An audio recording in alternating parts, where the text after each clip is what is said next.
നിങ്ങളിലേക്ക് സ്വർണ്ണവില കൃത്യമായി എത്തിക്കുന്ന ഈ ചാനൽ സബ്സ്ക്രൈബ് ചെയ്യാനും നോട്ടിഫിക്കേഷൻ ലഭിക്കുവാനായി ബെല്ലൈക്കൺ അമർത്താനും മറക്കരുത്. അതുകൂടാതെ നിങ്ങളുടെ ഓരോ ലൈക്കും വിലപ്പെട്ടതാണ്. ലൈക്ക് ചെയ്യാൻ മറക്കരുത് കേട്ടോ.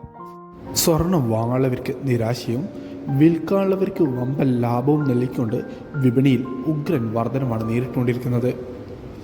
കഴിഞ്ഞ മാസത്തെ ഇടിവിന് ശേഷം വിപണിയിൽ കുറവ് നേരിട്ടത് വളരെ ചുരുക്കമായിരുന്നു. ഏകദേശം 3000 രൂപയുടെ അടുത്താണ് വിപണിയിൽ ഒരു മാസത്തിനിടെ വർധനവ് രേഖപ്പെടുത്തിയത്. തങ്കവില ഗ്രാമിന് 7310 രൂപയിലും 22 ക്യാരറ്റ് സ്വർണ്ണവിലയിൽ 1 ഗ്രാമിന് 35 പവന് 280 രൂപയുടെയും വർധനമാണ് ഇന്ന് കേരളത്തിൽ രേഖപ്പെടുത്തിയത്. അതോടെ ഇന്നത്തെ 22 ക്യാരറ്റ് സ്വർണ്ണവില 1 ഗ്രാമിന് 6695 പവന് 53,560 രൂപയിലുമാണ് വ്യാപാരം ഇപ്പോൾ പുരോഗമിച്ചുകൊണ്ടിരിക്കുന്നത്. വിപണിയിലെ അപ്ഡേറ്റ്സുകൾക്കും വാർത്തകൾക്കുമായി ചാനൽ സബ്സ്ക്രൈബ് ചെയ്യാൻ മറക്കരുത്. Thanks for watching gold price Kerala today.